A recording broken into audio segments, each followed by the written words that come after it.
I'm just being straight with you. We need some sort of hope, some sort of glimmer, some sort of path forward right now, and communication and collaboration that we can endure what we're going to have to endure to rebuild the city and the neighborhood we all love. Everybody's talking about rebuild. Rebuild. Before you rebuild walls, can we talk about rebuilding trust? Can we talk about rebuilding confidence? Hi. So I just got off air live on the Fox and Friends morning show. I got a random text right to my cell phone last night with the invitation to join at the crack of dawn my time this morning, as they're based out of New York. And for those that don't follow the news like me, Fox and Friends is the premier morning show on that network. And they invited me on to have a conversation with the anchor Charlie Hunt and really give an update on what's going on here in the Palisades in the Los Angeles area. I don't care what side of the fence you're on. I don't care, what network you love or don't love. I got to say, I am grateful for any platform, let alone a nationwide platform, that is willing to check in, allow us to share stories, and just to keep a spotlight on what's happening here in the Palisades and Los Angeles area. I know most of the world has well moved on, but I think it's important to continue the conversation of what's the reality that so many of us are still living today. And that was the conversation. They just wanted to check in and get an update on how this rebuild, that's the new word, right? The rebuild is going on in this area. And, I expressed live the same thing. I want to just go a little deeper with all of you. It's just frustration, to be really direct over kind of the progress or just how slow things seem to be going. It is crazy. We're coming up on 3 months. 3 months. It doesn't feel that way. I think it took me and my family well over 2 months just to sprint back to a feeling of even like stability. I'm not even call it normalcy, but just like basic functionality. And it really, really started to hit me and weigh heavy the last couple weeks of, this is going to be a long haul, a marathon, years. And I know that maybe should have been obvious earlier, but the weight of that is really starting to settle in. It has nearly 3 months, and go back to my house today and it looks the exact same it did on January 8th when I watched it burn down. Still the same pile of ash. Matter of fact, most of the houses on my street in my own neighborhood look the same. We're all still waiting. And you might be saying, waiting for what? I know we're not on mainstream news all over the place today, but we're waiting on still just debris removal. Literally all of the debris and all of the ash to be removed from, the Army Corps that has graciously, come in and helping so many of us. We're still waiting to hear on remediation results on is it even safe to spend time up there. They handed us all these crazy hazmat suits to go through the ash to try to find things that were left. We're still waiting on when are the roads going to be open.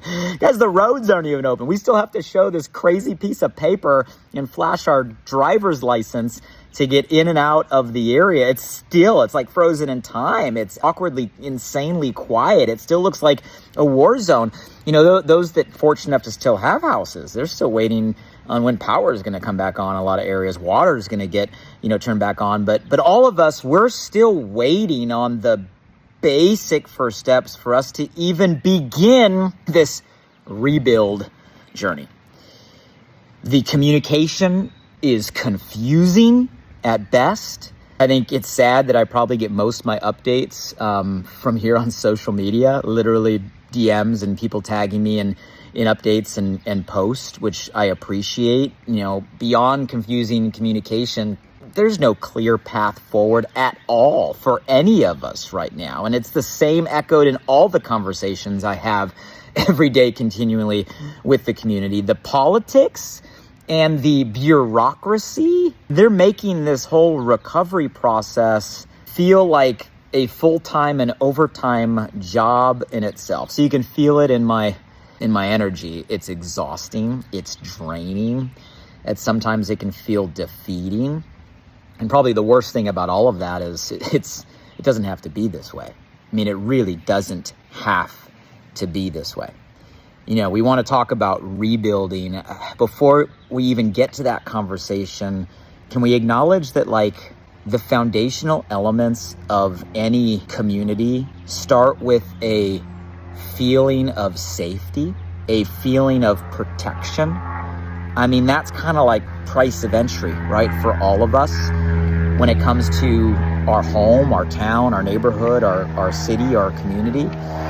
And I think, not to be overly direct and to be super blunt, but I think the feeling of safety and protection for all of us, it starts with capital. I mean, we got to talk about what we got to talk about. It starts with capital and it starts with coverage. It comes down to money, not to be overly direct. And this whole insurance fiasco, conversation, it's crazy. The rest of the world has this misinterpretation. People think Palisades is filled with just the rich and wealthy, when I can tell you, most of us are just families that are trying to rebuild our lives right now.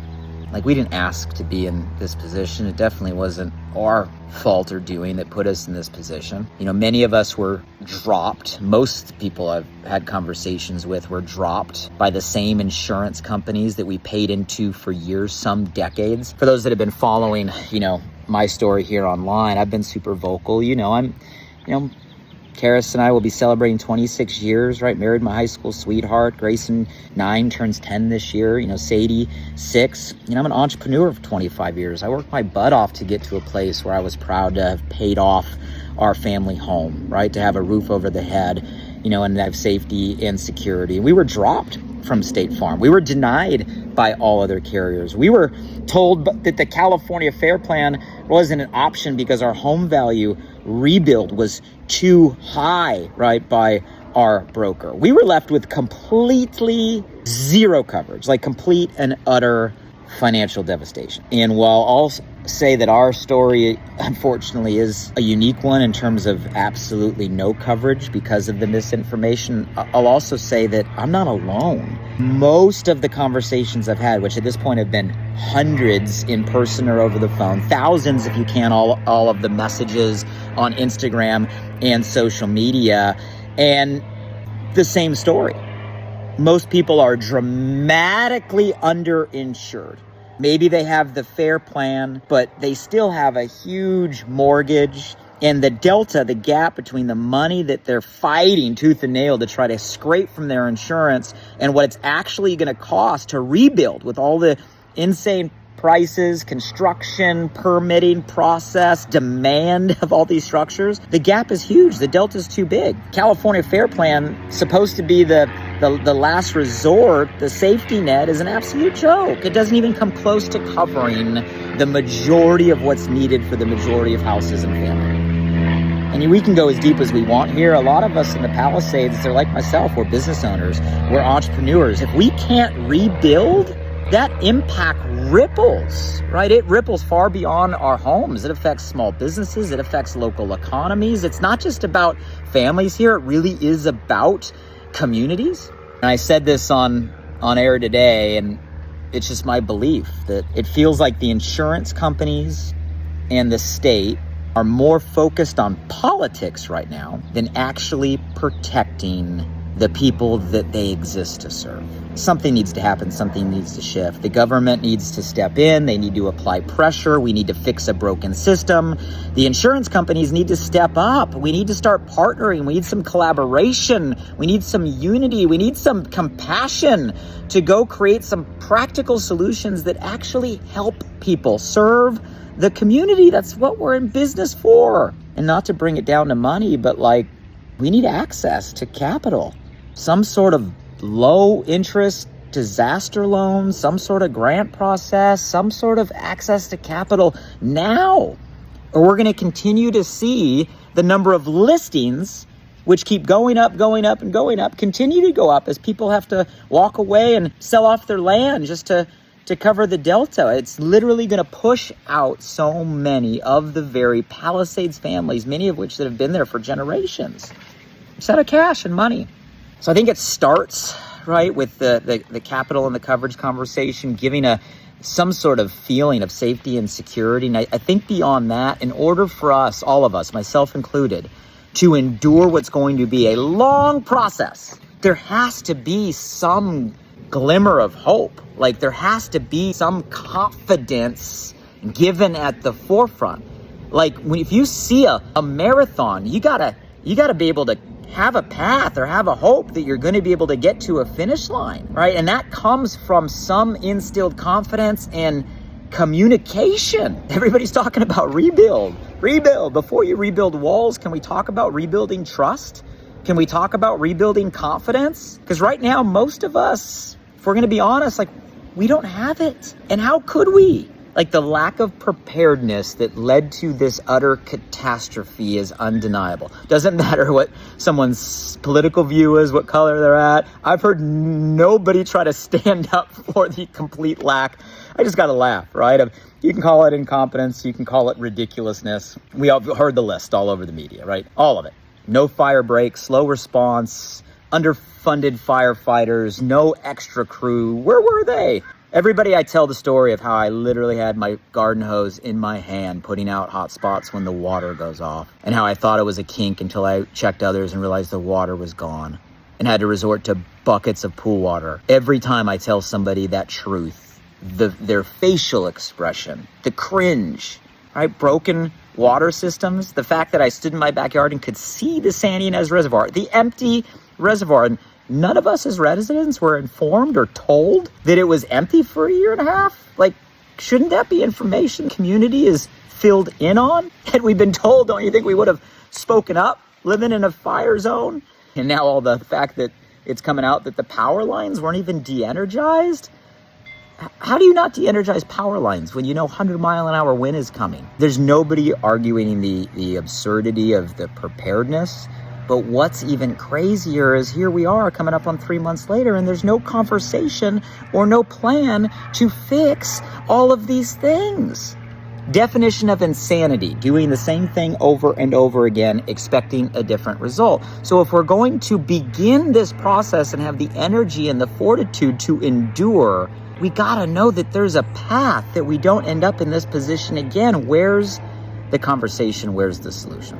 And I know some of them are big conversations, right? And maybe they're complex solutions, but the first steps don't have to be. And we're stuck on the first steps. People keep asking, well, Blake, you guys excited to rebuild? My brain, and maybe it's just me, but I don't think it is, goes into the litany of questions. Okay, well, when will the debris be cleared? When is the power going to get turned back on? When is it actually safe to return? All this toxin stuff scares the heck out of me, right? When are the roads going to be open so we don't have to wait in line, right, in order to get up to our house? When are permits going to be permitted? What are the costs, right? What are the rules? What can change? What can't? There's so much misinformation and changing information out there. Here's a big one. When are the schools? Like, that was a big reason why we decided to move where we moved, and we're so involved at Marquez. Like, when are the schools going to come back? Where's LASD, right? LAUSD? Where's the leadership? Where's the clear communication? And all the other public building cornerstones that make up community? Like, those are pillars. When's it not going to look like a construction zone or a war zone? Let alone all the things that we need to do and get clarity on so we know we're not ever stuck in this position again. Like, without answers, how do we plan? How do you even make decisions when there's not even a clear target? We can't move forward. We can't begin to rebuild without confidence and a communication. And so you might be asking, well, how do we get those answers, right? How do we get the real solutions, guys? Well, I think at the core of all of this, it has to be a leadership conversation. And when I say leadership, I mean by the actual definition of the word. And when I talk leadership, I don't mean holding a title, right? Leadership is about showing up and standing up for the people that you serve. That is a leader. Leadership isn't about what you say. It's about what you do. It's about the example of who you are. That's what a leader is. It comes from action. It comes from the doing. Right now, the insurance policies, the city policies, the state policies, they're not helping us. They are hurting us. We need to shift. They need to go from obstacles, right, to partnering in these conversations. We need leaders at every level to stop the finger pointing, to stop the photo ops, and to actually roll up your sleeves and go to work with us as the community who is ready. That's leadership. Someone needs to solve the insurance crisis. Decisions have to be made. Protection and safety. Someone needs to give access to capital so we have the means to move forward. And it doesn't have to be a handout. It doesn't. Just access to capital so we can cover the delta to rebuild the town we love. Someone needs to cut through all the red tape, make decisions, and say, let's go, so we don't get buried in bureaucracy. We're talking on nearly 7,000 structures. What? Over 10,000 people displaced? Like, this is not business as normal. Where is the urgency? Here we are 3 months later, trying to stumble on our first steps. And everybody just wants to claim the victory on their Instagram post or their podcast. Yet go talk to the community and ask the community how they actually feel. Read the comments on these people's posts. Listen to what I'm telling you, because it's the truth. We don't need more politics. We need people first leadership that are going to lead. And what I can tell you with certainty is there is a community ready to rally. One of the blessings of this season has been just a opening of so many new conversations and relationships with people. I never, they were neighbors, they were people down the street, they were people in the town, but I never would have had a connection to. And when I say a connection, I don't mean just a text, I mean like a deep connection to, because of what we're all going through. I can tell you without a doubt, the Palisades community, it's special. I mean, it is full of absolutely resilient, resourceful, connected, willing, and ready people who love our home, who love our town, who love our neighborhood, and who want to rebuild it together. You know, the fire may have taken a lot of our homes and our village, but it didn't take our will and spirit to rebuild. And we can't let bureaucracy and politics and division do what the flames couldn't and kill that energy. I'm not suggesting handouts, and I don't think that's what anybody's looking for. We're just looking for a path. And I think we deserve a shot, a chance, a path. I was talking with a new friend last night, someone that I didn't know well before this disaster, other than our kids played baseball together. And we were talking about how in 3 years, summer 2028, the Olympic Games are coming to Los Angeles. 3 years. In 3 years, the world will be here and the rest of the world will be watching. And with the level of connection and spotlight and resources in what is one of the most expensive zip codes in the country, highest taxes, willing and capable people, the world watching, if we can't rebuild here right now, where can we? I think this is our chance. And I say our, not as just Palisades or Los Angeles or California. I mean everybody in this country. I mean everybody supporting and following our story. I think it's our chance right now to show the world what recovery can look like. Show the world what resilience can feel like. Show the world what real leadership is. And that's going to take leadership and unity at every level, starting with the community, local, city, federal. It was awesome to have a private meeting with the HUD secretary who said he's listening. We're waiting to hear back on answers. Hopefully it wasn't about the photo op, but it's about the meaning. I believe it is. But I think it has to come top down. You know, before he was the president of the United States, he was a builder. He was a builder. And I think that's the leader we all need right now. We need the builder, not the politician. And I hope and I pray, and deep down I really feel it can be, that we collectively can actually turn this devastation into a demonstration to the world what we as a United States are actually capable of. So let's show the world what we can do. Because in 3 years, they'll be here, and right now the world is watching. And at the pace we're going right now, it's not going to be good. So anyway, that was what was on my mind and my heart after getting off Fox and Friends. I wish they would have asked me some more questions and given me some more time.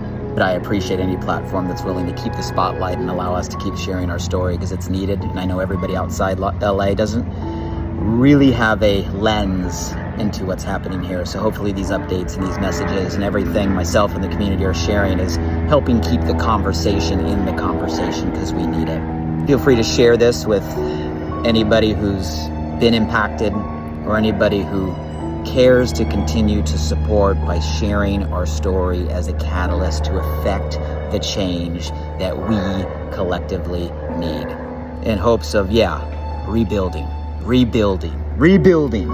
right? Something even better and stronger together.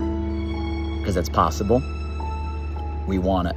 We need it. And feel free to share this with anybody that you think could help support that vision.